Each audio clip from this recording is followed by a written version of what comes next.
Alright, so 500 years ago in Mondstadt, the Cataclysm was primarily manifested in the form of the attack of Durin, the black serpentine corrupted dragon who attacked Mondstadt and whose bones now lie in Dragonspine today and give the mountain its new name.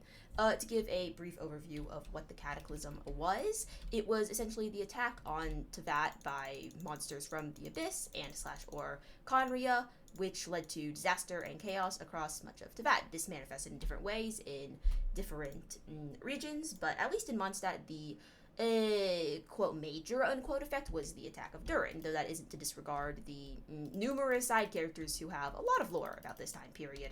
In any case, Durin was a black serpentine monster created by Rhinedottir, who's also known as Gold, who is Barbatos' master, his creator, etc., and was a very skilled alchemist. So whether or not Rhinedottir is ultimately responsible for the entire Cataclysm, her motivations, etc., is a matter of much debate, but that's a little bit beyond the scope of this video right now. So we're just going to skip that for now and point out that all you need to know is that Durin was created by Rhinedottir.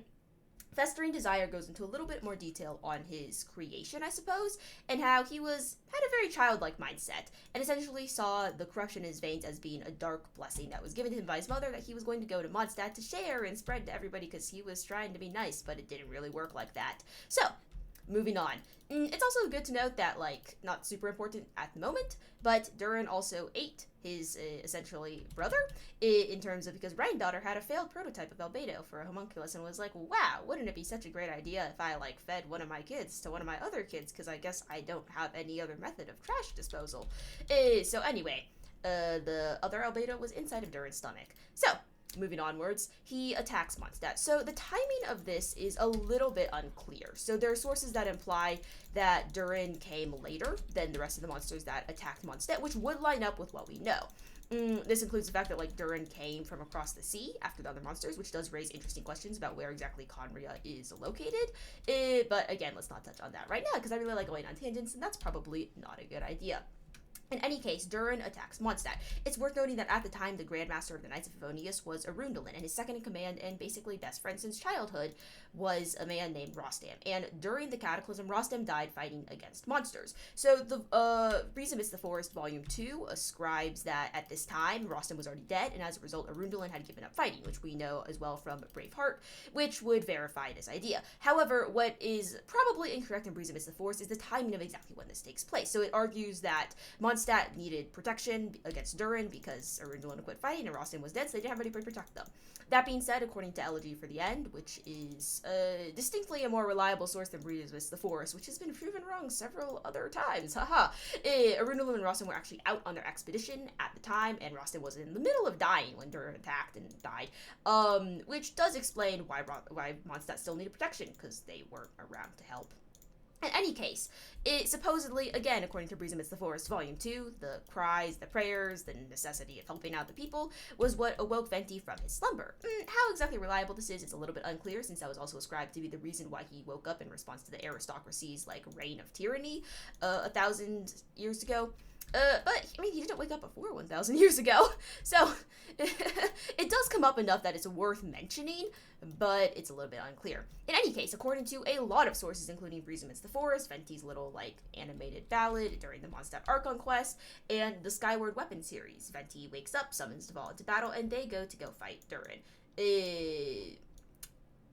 How much Venti actually did in the battle is also a subject of some debate because people disagree a lot on how powerful Venti is and how useful Venti is, and etc. in terms of his abilities as an Archon. But in any case, according to the Skyward series, they go to fight Durin. It's worth noting that the Skyward series has several discrepancies with existing lore, which are probably because it hasn't been changed from the beta testing lore, but the fact remains we actually don't have any way to verify this theory. But it's worth noting that, for example, some of the Skyward series weapons don't actually ascribe the correct timing to the Cataclysm, which is 500 years ago. Additionally, they also describe Durin as attacking Mondstadt because he was jealous and evil and not a nice dragon, but in comparison, we know from Festering Desire and Dragonspine Spear that this is not actually a correct depiction of Durin's motives. So, yeah, just good to note that. Anyway, they fight with Durin. According to the Chalk Prince and the Dragon event back in 1.2, the reason Durin was killed over Dragonspine was specifically because the snow could help seal the corruption within his blood, so they were like, wow, wouldn't this be a great place? And yep, and that all worked out for them. In any case, let's see where I was going with this. So Durin dies. And however, the problem with this is that the method in which this is accomplished is through Dvalin biting out Durin's throat. As a result, the corruption within Durin's veins ends up seeping into Dvalin, and like there's some nice descriptions of how it goes into his guts or whatever.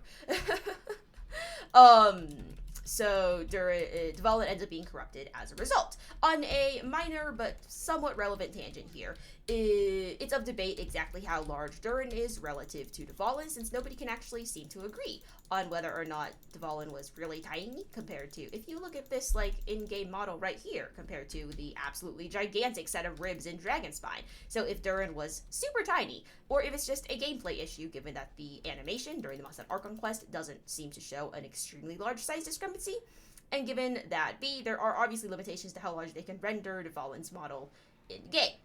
Personally, I lean towards the side of thinking that Dvalin and Durin are relatively similar sizes, or at least not as far apart in size as the extreme discrepancy between the in-game model of Dvalin and the in-game model of Durin's ribs would indicate, but that's just me. Okay, so moving on. Durin dies, Dvalin is corrupted. What exactly happens to Venti is a little bit unclear. It appears that he goes back into slumber after this, since he doesn't know about Dvalin being corrupted until later, when he tries to go help, and Dvalin falls into slumber because he's like corrupted and trying to recover, and it's not really working, and he wakes up 500 years later and is like, wow, okay, time to terrorize Mondstadt, guys. So, that covers basically everything up to the present day, I believe, with regards to Durin and Dvalin's fight.